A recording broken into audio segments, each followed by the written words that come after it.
I was intending to take my 86-year-old mother to the hospital, but my car had been in the shop for several days. The situation wasn't ideal, but I believed a simple phone call could resolve it. I asked my daughter, Lucia, to borrow her car, certain she'd grasp the urgency.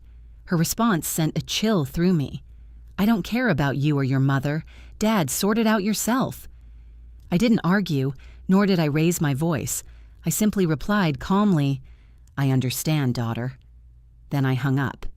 The next day, I did something I never imagined possible, and it was then she called me. What transpired afterward still makes me shudder at the memory. Before we continue, please subscribe to the channel and tell us in the comments from which city you are listening. Lucia's words echoed in my mind like shards of glass, shattering on a floor. "Sort it out yourself, Dad." 6 words that instantly summarized 35 years of a relationship I'd believed was solid, unbreakable. It was mid-morning.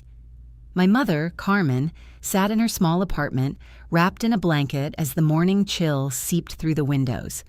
She had a cardiologist appointment scheduled for 9 o'clock. At her 86 years, any new symptom was a red flag. Every minute counted. My Chevrolet had been in the repair shop for 4 days. The repair cost an astronomical sum for me, considering my monthly pension was only 12,000 pesos. The worst part was I didn't have the money because Lucia had been gradually depleting my savings. "Just for a month, Dad, I'll pay you back with interest," she used to tell me. I haven't seen a single peso since. I decided to call her again. The call rang 5 times before she answered. "What more do you need, Dad?" "Daughter, your grandmother needs to go to the hospital today. It's her heart." The doctor was emphatic. Her voice grew harsher, louder. "I already told you I'm busy. I have my own problems." "You're old. You've lived your lives, and I still have my whole life ahead of me." I took a deep breath. "Lucia, remember when you were 12 and had appendicitis? I drove at 140 kilometers per hour to get you to the hospital. Your mother sat in the back praying while you cried in pain. That was years ago, Dad. You can't live in the past." Then the words spilled out, as if they'd been waiting for decades. "I paid 180,000 pesos for your university. Your mother sold her jewelry to pay for your wedding. When Javier left you pregnant, do you remember who paid for the apartment you live in?" "Enough!" she screamed. "I'm tired of you holding everything over my head. You chose to have me. If you spent money on me, that was your decision, not my obligation." "I understand," I simply said. "Have a good day, daughter." I hung up before she could reply. My neighbor, Don Ramon, offered to drive us to the hospital. All the way, my mother noticed my silence, my gaze fixed out the window. "Is it Lucia?" she finally asked. I nodded, saying nothing. "Children break our hearts in the most unexpected ways," she whispered. "But we continue to be their parents, not for what they give us, but for who we are." She didn't know it, but something inside me had already shifted. Something had broken irrevocably, and in its place, a cold clarity was born, sharp as ice. That evening, I sat down at my computer and accessed my online banking, the same bank where I'd worked as a manager for 35 years. I reviewed the transactions from the past 6 months, constant transfers to Lucia, 4,500 pesos in January for Mateo's school, 6,000 pesos in February for supposed emergency medical care, 8,000 pesos in March because the landlord was about to evict her. I had been surviving on less than half my pension while my daughter lived comfortably on the rest, but that wasn't what made my fists clench. I discovered Lucia's apartment wasn't rented. I had bought it 3 years prior and put it in her name, a gift of immense value that she had never once mentioned, nor for which she had ever expressed gratitude, as if the apartment had always been hers. My phone vibrated then. A WhatsApp message. "Lucia. Dad, I need 3,000 pesos. Transfer them tomorrow. Not a word about Grandma, not a single question, just the money." I replied, "No." 3 dots immediately appeared on the screen. Typing, deleting, typing again. "How can you say no? I don't have spare money this month, I finally answered, my fingers trembling slightly. The reply came almost instantly, sharp, automated. You always have money, Dad. I swallowed before typing again. I spent it all on your grandmother's medication. Silence. Not a single question about her health. No, how is she? No offer of help, not even a word of politeness. Just that cold silence that weighed heavier than any insult. That same evening, I sat down with a notebook and calculator, tallying every peso I had lent Paula over the last 5 years. 30 pages filled with numbers, dates, and various excuses. Each transfer came with its own story. School, emergency, repairs, Christmas. Always something urgent. Always something that couldn't wait. Then I remembered the words of my neighbor, Doña Rosa, spoken a few weeks ago, almost in passing. Andres, I saw Paula at the Rio Casino 3 times in 1 week. I had defended her then, saying it was probably another woman, that she was mistaken. Now I understood the truth with painful clarity. I had been a willing fool. At 6 o'clock in the morning, I called the notary public, Licenciado Morales, who had handled the apartment purchase. I need an appointment today. It's urgent. 11 o'clock, you can come, Don Andres, he replied. If you say it's urgent, I trust you. Then I called the bank. I need to permanently block all transfers to a specific account. Reason? Fraud. An awkward silence hung on the other end. Are you sure? Yes, I replied. It was fraud, even when my daughter was fleecing me with my own permission. At precisely 11 o'clock, I sat before Licenciado Morales. I told him everything. The loans, the lies, the indifference. The day my mother needed help and was refused without mercy. Changing the beneficiary of real estate requires your daughter's consent or a court order, he explained professionally.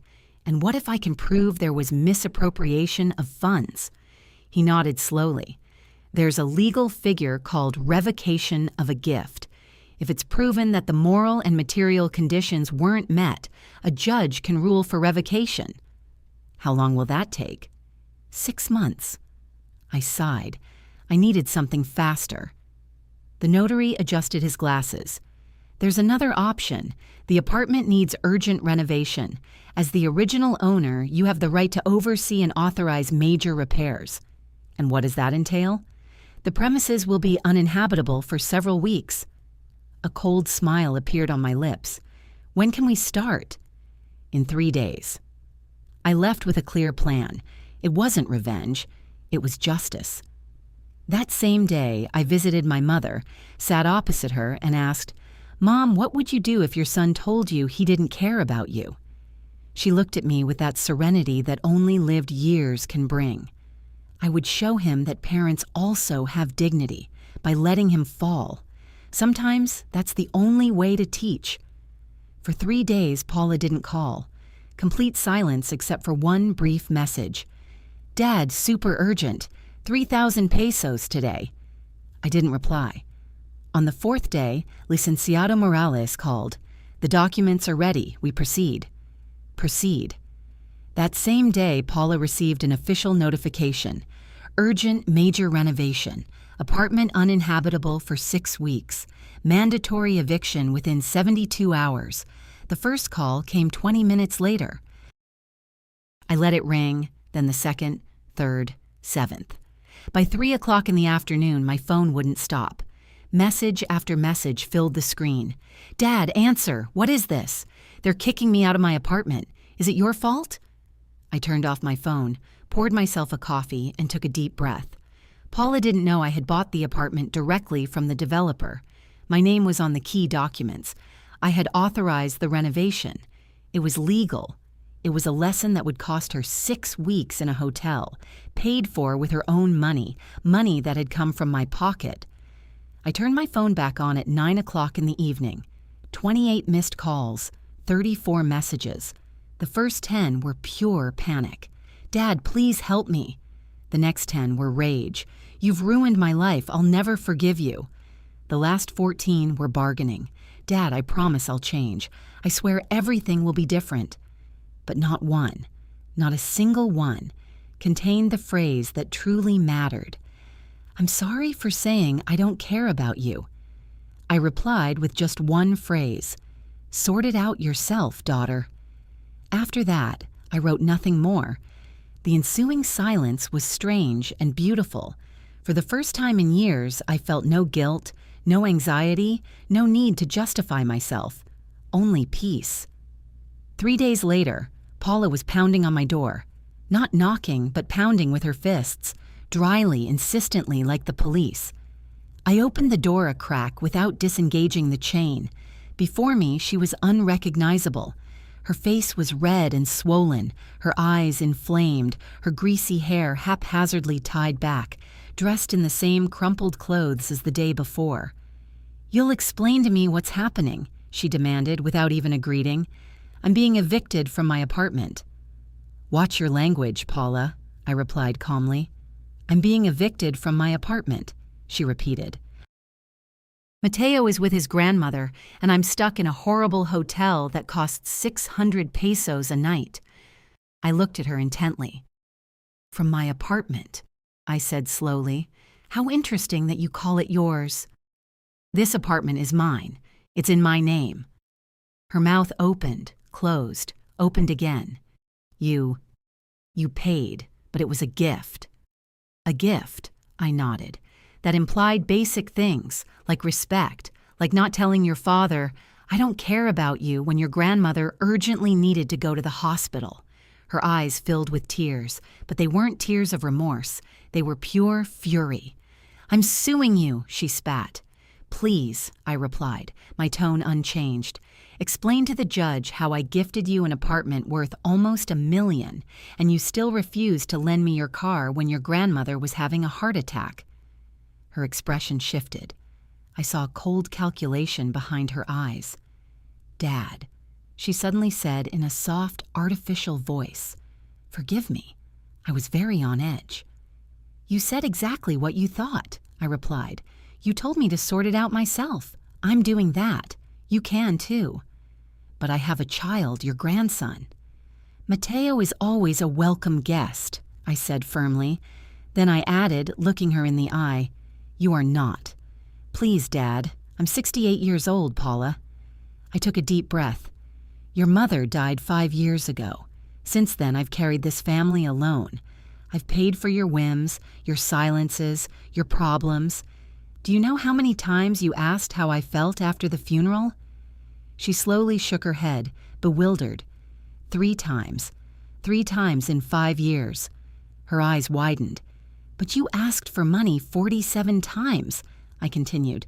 "I counted every emergency that ended up at the casino, the one you thought I didn't know about." Her face turned pale. "Doña Rosa saw you. I spoke with the manager. You're a regular." "You spied on me?" she shrieked. "I made inquiries," I replied, "as I should have done years ago." "Are you a monster?" "No," I said calmly. "I'm a father who finally understood that loving doesn't mean becoming a doormat." I closed the door, heard her fist hit it once, twice, then footsteps receding down the hallway.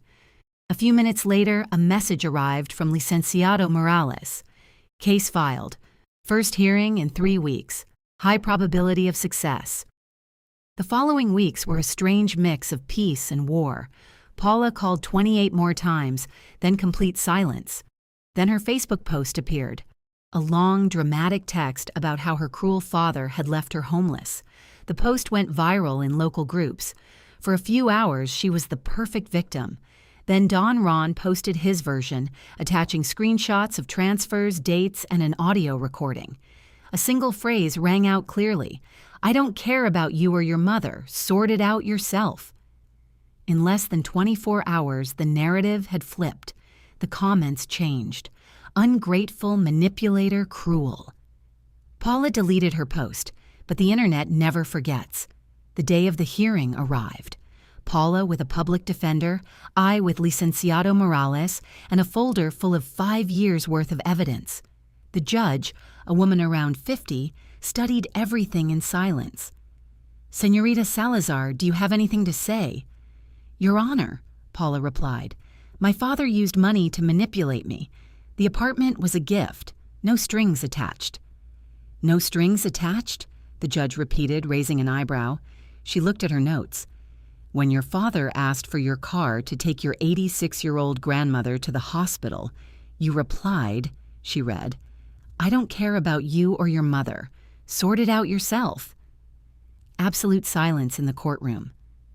"I was on edge," Paula mumbled. "Evidently," the judge said, snapping her folder shut abruptly. Then she looked at me. "Señor Salazar, the law is clear. If it's proven that the gift was made with a reasonable expectation of filial care, which has been grossly violated, revocation is appropriate." For the first time in a long time, I understood that I wasn't losing a daughter. I was reclaiming my dignity. The judge was clear and direct. She looked at Paula and laid out the two only possible options, without mincing words or drama. You can agree to transfer the apartment back to your father. He, in turn, will allow you to reside there with a subsidized rent of 2,000 pesos per month. She paused and continued. Or we can litigate for a year. In that case, you will pay court costs, and the outcome will very likely be the same, but without access to housing throughout the process. Paula was calculating mentally. I could see it in her face. 2,000 pesos was less than she spent in a single weekend at the casino. Finally, in a broken voice without looking up, she said, "Agreed." The judge nodded. The gavel strike sounded dry in the room. 6 months later, the apartment was legally back in my name. Paula stopped speaking to me. She still lives there. She pays 1,000 pesos punctually every month. Mateo visits me twice a week. I teach him chess. He learns quickly, concentrating as if the board were the center of the universe. My mother, Carmen, celebrated her 87th birthday, surrounded by the peace and quiet I now cherished as a luxury.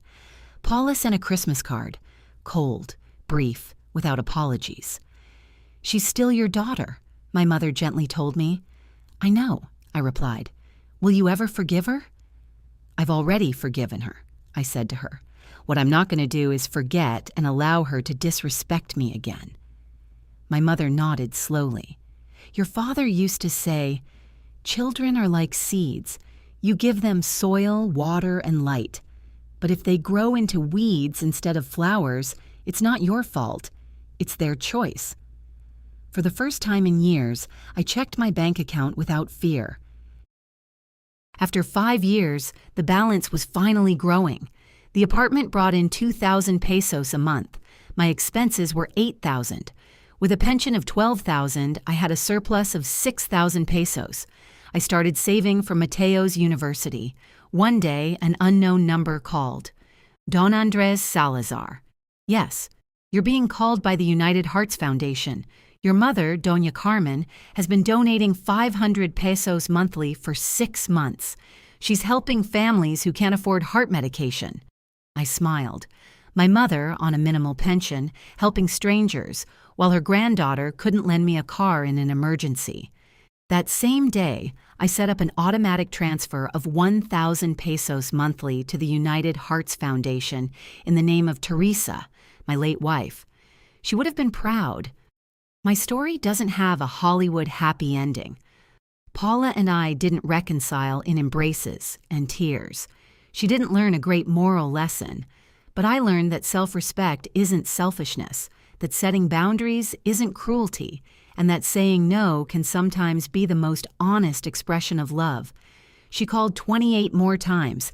Each call went through the same phases: panic, anger, manipulation, never sincere remorse. I didn't answer, and by not answering, I answered myself. My value as a father didn't depend on how much money I gave. My dignity was worth more than the approval of someone who didn't respect me. Sometimes the best way to love is to let them face the consequences. Today, Mateo turned 9. I bought him a bicycle. Paula threw a party. She didn't invite me, but Mateo wrote to me, "Grandpa, will you come tomorrow to teach me chess?" I replied without hesitation, "Of course, champion." For the first time in years, that answer wasn't accompanied by anxiety or fear of what favor they'd ask next. It came simply from a grandfather who loved his grandson. And that, finally, is enough. If you enjoyed this story, please like, subscribe, and share it. To watch the next story, click the square on the left. Thank you for listening.